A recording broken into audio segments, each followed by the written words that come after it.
नांदेड महानगरपालिकेत सहाय्यक आयुक्त पदाच्या नियुक्तीवरून वाद निर्माण झाला आहे। या नियुक्तीवर नियमबाह्य असल्याचा आरोप करत आंदोलनाचा इशारा देण्यात आला आहे।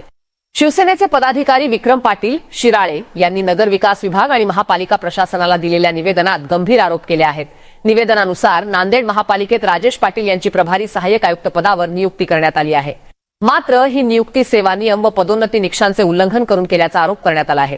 तसेच संबंधित अधिकाऱ्यांना थेट जम्पिंग प्रमोशन देण्यात आल्याचा मुद्दाही उपस्थित करण्यात आला आहे। याशिवाय अनुकंपा तत्वावर झालेल्या पूर्वीच्या नियुक्त्यांवरही प्रश्नचिन्ह उपस्थित करण्यात आले असून या संपूर्ण प्रक्रियेत मोठ्या प्रमाणात अनियमितता आणि भ्रष्टाचार झाल्याचा आरोप करण्यात आला आहे। या प्रकरणाची सखोल चौकशी करून संबंधित अधिकाऱ्यांना मूळ पदावर पाठवण्याची मागणी करण्यात आली आहे।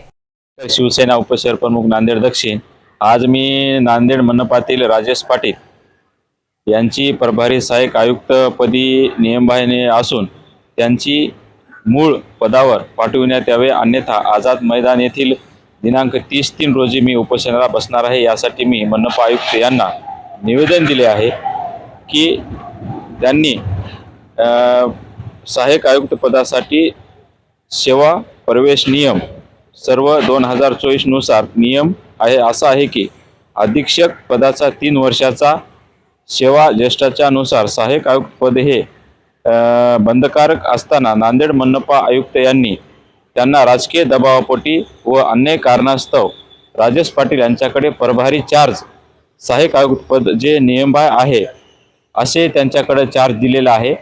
यासाठी मी आझाद मैदान मुंबई येथे दिनांक 30 रोजी उपोषणास बसणार आहे। त्यासाठी 8 दिवसाच्या चौकशी झाली तर ठीक, अन्यथा मी उपोषणाला बसणार आहे।